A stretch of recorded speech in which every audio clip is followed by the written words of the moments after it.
kita tangkap dari apa yang disampaikan oleh pemateri kita, bahwa ketika kita berbicara tentang hukum, maka tentu kita berbicara tentang dua hal, yakni hak dan kewajiban. Dan tadi sudah dijelaskan oleh pemateri kita bahwa terdapat hak dan juga kewajiban bagi seorang dokter maupun tenaga kesehatan di dalam memberikan pelayanan medis kepada pasiennya.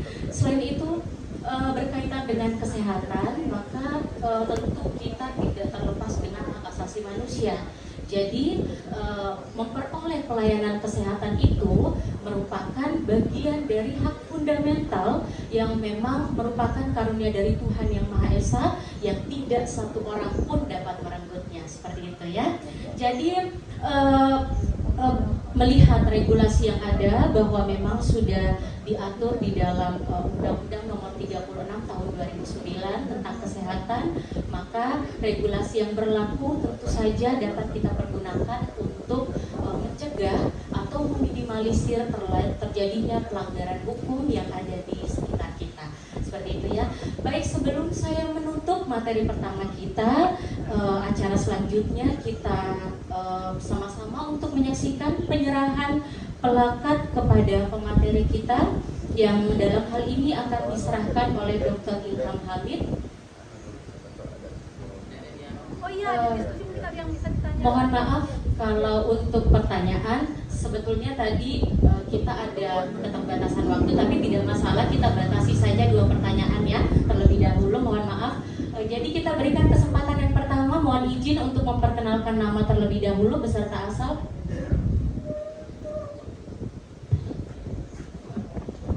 Cik.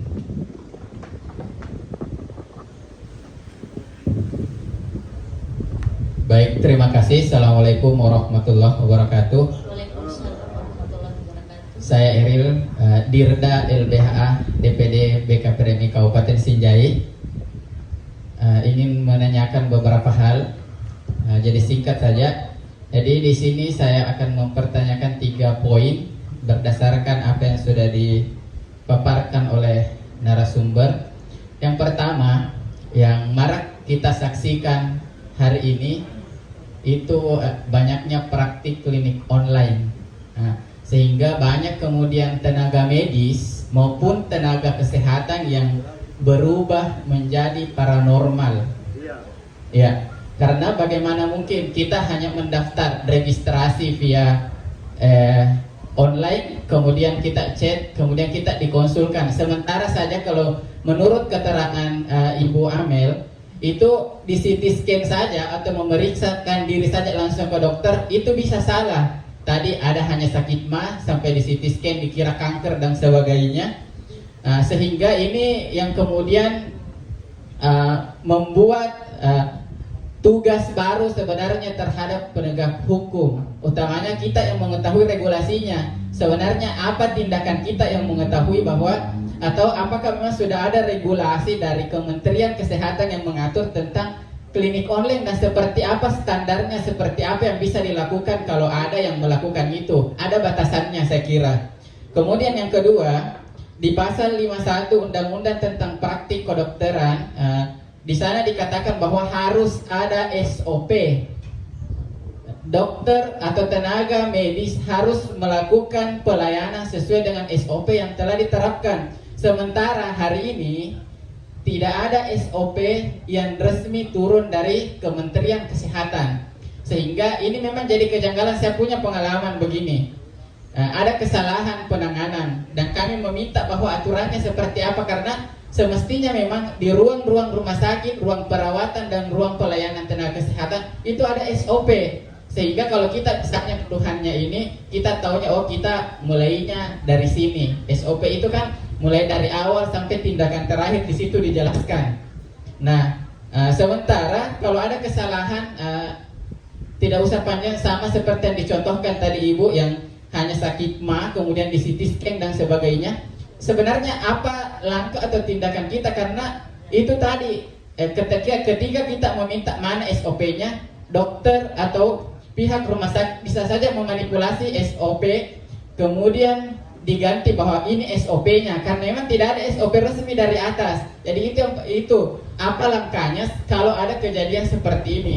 Kemudian yang terakhir, mengenai dengan fee resep. Nah, di klinik-klinik saya juga pernah ditanya sama seorang teman saya yang kerja di klinik, salah satu klinik di Makassar, salah satu klinik besar. Dia kerja di bagian apotik. Nah, dan ini mungkin bagi orang yang mengetahui bukan lagi, sudah menjadi rahasia umum bahwa di apotik itu ada fee resep yang didapatkan oleh pihak pengelola apotik dari klinik itu. Teman saya bertanya seperti ini sama saya, bagaimana hukumnya dalam Islam kalau setiap resep yang diberikan oleh pasien dikenahi biaya administrasi kelebihan 5.000 dari setiap resep itu. Jadi dikali berapa resep itu berarti tenaga apotik itu mendapatkan sekian ratus ribu uang per harinya. Dan ini tidak diketahui oleh yang punya klinik, hanya mereka saja yang ada di apotik mengetahui itu katanya. Nah, sehingga yang jadi pertanyaan, ketika kita ingin melakukan tindakan hukum, kita melapor yang punya klinik atau melapor si pelaku saja? Karena buktinya kalau kita melihat yang punya klinik ini tidak melakukan controlling kepada tenaga kesehatannya. Terima kasih. Assalamualaikum warahmatullahi wabarakatuh. Waalaikumsalam warahmatullahi wabarakatuh. Terima kasih banyak atas pertanyaannya, dan tentu saja sangat menarik ya. Jadi satu orang sudah 3 pertanyaan. Jadi untuk penanya selanjutnya mohon izin untuk 1 pertanyaan saja seperti itu Pak ya. Silakan, nama dan asal minta tolong untuk disebutkan terlebih dahulu. Terima kasih. Terima kasih. Assalamualaikum warahmatullahi wabarakatuh. Saya Abu Bakar Halim dari DPD BKPRD Kabupaten Jeneponto. Sebenarnya sih ada beberapa hal yang ingin saya tanyakan, cuman tadi dibatasi oleh moderator, dan terima kasih untuk pembatasan itu karena saya langsung saja. Saya tertarik dengan bahasa dari pemaparan tadi tentang bahasa yang sering ada di dunia advokat. Bagaimana tadi bahasanya Bu? Yang melayani yang bayar gimana ya? Melayani yang bayar ya? Kami bela yang bayar. Ya khawatir di dunia medis, di dunia kesehatan bahasanya juga begitu. Kami obati yang bayar. Khawatir bahasa itu juga muncul karena advokat sama tenaga kesehatan ini ya sama-sama nggak mau ngaku kalau mereka lagi berbisnis. Khawatir bahasanya sama. Kalau advokat bilang kami bela yang bayar, jangan-jangan juga dokter bilang kami obati yang bayar. Ya terbuktikan di beberapa kesempatan, mohon maaf, BPJS kalau kau ndak lunasi tunggakanmu, ndak ada pelayanan. Khususnya di BPJS Mandiri ya. Kalau tunggak kamu ndak selesai, kalau denda tunggak kamu ndak selesai, ndak ada pelayanan. Ya khawatir hal itu kemudian menjadi nyata dan bukan sebatas ekspektasi. Terus kemudian ketika kemudian ini menjadi wilayah kita bicara yang paralegal, bisa nggak kita masuk ke wilayah itu? Terima kasih. Assalamualaikum warahmatullahi wabarakatuh. Waalaikumsalam warahmatullahi wabarakatuh. Kami ucapkan terima kasih kepada seluruh penanya, dan langsung saja untuk ditanggapi oleh pemateri kita. Ini Bu, ada pertanyaan pertama kita mengenai praktik klinik online, kemudian SOP prakteknya, dan biaya administrasi nih Bu ketika memberikan resep seperti itu ya. Oke, baik, langsung saja. Ya, terima kasih teman-teman yang sudah bertanya. Saya buka aja deh, kayaknya kalau duduk. Ya, jadi tadi tentang klinik yang online ya. Jadi memang belum kalau secara undang-undang sih dia belum ada yang mengatur tentang klinik online ini ya. Ini muncul banyak itu setelah masa COVID ini kan, yang kita nggak boleh interaksi langsung untuk mencegah meminimalisir terjadinya penularan COVID itu. Jadi kalau untuk kalau untuk menindak si klinik online, sebetulnya gini, kita kan di sini sedang bicara tentang hukum ya, seputaran hukum, pelanggaran hukum. Jadi baik itu tentang klinik online tadi maupun tentang SOP, yang kedua tadi SOP ya, yang dipertanyakan SOP maupun yang di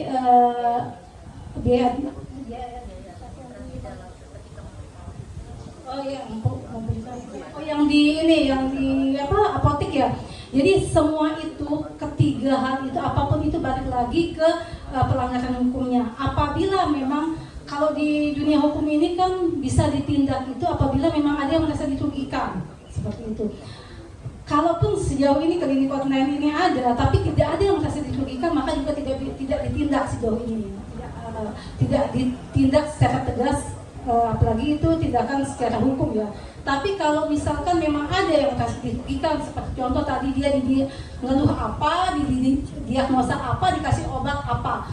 Nah, jadi yang diperiksa aja, seperti yang tadi itu kan diperiksa langsung aja bisa ternyata salah, bisa mempraktek, apalagi ini hanya online. Jadi kalau memang di situ ternyata ada yang dirugikan, maka kita bisa menuntutnya secara hukum. Nah, apapun itu jenis pelanggarannya dia yang dia lakukan, kalau itu diduga melanggar hukum, kalau di perdata, kalau kita kan ujung-ujungnya maaf ya, mau meminta ganti rugi kan, itu cuma ada dua kan, meminta ganti rugi atau memberikan efek kita itu memenjarakan dia, menempuh jalur pidana begitu. Jadi kalau meminta ganti rugi tentunya harus memenuhi dulu ini kan perbuatan melawan hukum atau tidak yang dia lakukan gitu. Dan itu nanti ada unsur-unsur yang kita bisa kaji di situ, memenuhi atau tidak. Misalkan kayak klinik online itu, misalkan ketika dia melakukan itu dapat resep, misalkan si pasien minum resep yang itu berdasarkan klinik online tadi, ternyata dia kondisinya misalkan jadi tadinya ada penyakit lambung, misalkan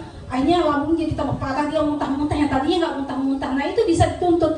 Berarti itu ada kerugian dong yang ditimbulkan. Nah nanti kan ditarik lagi tuh hubungan kausalnya apa kalau itu perbuatan melawan hukum gitu kan. Tapi nanti itu akan dijelaskan lebih lanjut di hukum perdata. Next itu ada yang lebih berwenang menjelaskan itu. Tapi nanti ini yang harus teman-teman hafal dan ingat betul adalah unsur-unsur yang nanti akan dijelaskan dalam pelanggaran hukum perdata PMH tersebut. Jadi kalau itu sudah merasa terpenuhi gitu, kita minum obat itu selanjutnya kita merasa sakit, nah itu bisa dituntut, bisa diproses secara hukum seperti itu. Tapi kalau tadi yang bilang di apotek misalkan bisa dituntut atau tidak, atau siapa yang dilaporkan, jadi yang bisa dilaporkan itu semua yang di situ yang terkait dengan apotek tersebut, mulai dari yang di bagian depan yang menjualnya itu, apotekernya, sama pemiliknya juga bisa. Jadi karena kalau mau menuntut kan intinya ganti rugi, intinya dokter juga tahu ini kita ujung-ujungnya minta duit dan ganti rugi, tapi itu kan haknya kita. Kalau kita nggak nuntut enak di dia dong gitu kan. Jadi semua harus dituntut, semua harus dimasukin nanti dalam gugatan itu. Karena kalau satu saja, meskipun si pemilik tadi kan nggak tahu menahu kata beliau ini kan, walaupun dia nggak tahu menahu dalam gugatan itu tetap namanya dia harus dimasukkan di situ sebagai turut gugat lah, apalah gitu, nanti tergantung kajiannya. Karena kalau tidak dimasukin itu nanti bisa fatal juga, bisa ditolak juga nanti gugatannya seperti itu. Jadi harus masuk semua Pak ya. Oke itu. Selanjutnya kan Pak Ustadz. Iya betul itu. Jadi itu udah memang udah jadi rahasia umum lah. Jadi kalau yang pakai BPJS ya seperti saya tadi, karena saya pakai BPJS saja makanya di situ. Cuma kalau saya pakai umum nggak mungkin saya dimasukkan di kelas 3 gitu kan. Karena kita pakai BPJS dan itu sudah hampir di semua wilayah, semua daerah sama rumah sakit seperti itu. Jadi ketika kita pakai BPJS memang selalu bilang kamar full lah, ini full lah, apalah. Tapi begitu pakai umum dan mau bayar pasti ada kamarnya, pasti seperti itu. Tapi makanya jangan lebih dulu menggunakan BPJS dulu. Kalau kita udah menggunakan BPJS bilang full terus bilang ya udah saya pakai umum aja, terus tiba-tiba ada, dia nggak mungkin mau bilang ada, karena ngerasa diri dijebak. Pasti kayak gitu, dia nggak akan mau. Biasa seperti itu, dan itu udah banyak pengalaman memang seperti itu Pak. Betul lah, tapi dokter tuh nggak mau dikatakan dia bisnis, tapi faktanya memang begitu. Ya, memang seperti itu faktanya Pak. Jadi ya sebagai pakar legal bisa tidak katanya. Pokoknya sepanjang ada yang dirugikan dengan tindakan dia itu bisa saya bilang. Makanya nanti ketika penjelasan nanti perdata ya, itu diingat saja unsur-unsurnya apa saja yang melawan hukum itu. Kalau memenuhi unsur itu, maka bisa kita tuntut begitu. Ya, tapi gini teman-teman, kalau mungkin ini kan waktu terbatas ya, kalau ada yang mau didiskusikan lebih lanjut, nanti kita bisa ngobrol di belakang. Tapi jangan empat mata juga, nanti yang ketiga nih ada setan datangnya kan bahaya gitu. Ya, kita mau santai aja ya, mungkin sekian. Oh iya, boleh. Satu lagi Pak ya, terakhir mohon maaf sekali karena mengingat keterbatasan waktu yang kita miliki. Baik, silakan Pak disebutkan nama beserta asal. Ya, saya Muhammad Sulkarnawi dari DPW BKP Remi Sulsel, Bu. Saya mau tahu saja, selama Ibu menangani kasus, BOP tertinggi yang Ibu dapat berapa itu? Siapa tahu ada teman yang berminat untuk menggeluti bidang itu. Makasih Bu. Sama-sama sekali. Beliau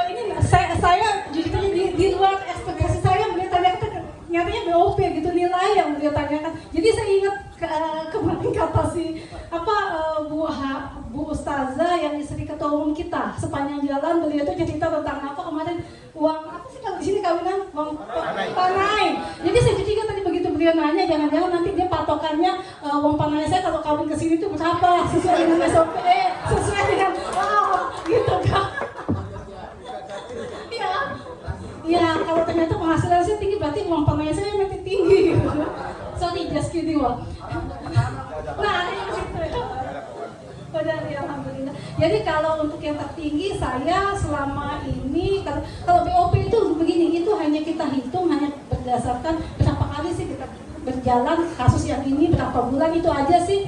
Tapi yang beda itu ada lawyer fee, ada success fee. Jadi kalau BOP itu hanya biaya kita untuk akomodasi selama perjalanan itu paling sekitar 50 jutaan dan lebih. Yang banyak itu adalah success fee dan lawyer fee. Itu ada bagian-bagiannya. Mungkin itu aja. Assalamualaikum warahmatullahi wabarakatuh. Waalaikumsalam warahmatullahi wabarakatuh. Sangat menarik sekali ya. Jadi semua pertanyaan, tapi mohon maaf sekali lagi kami dari pihak penyelenggaraan acara membatasi waktu untuk pertanyaan, mengingat juga sudah hadir di tengah-tengah kita Bapak Wali Kota Parepare. Dan baik, langsung dipersilakan saja kita penyerahan cenderamata seperti itu ya kepada pemateri kita, kepada Bapak Dr. Ilham Hamid. Mohon kesediaan waktu dan tempatnya untuk memberikan penyerahan kepada pemateri kita. Silakan.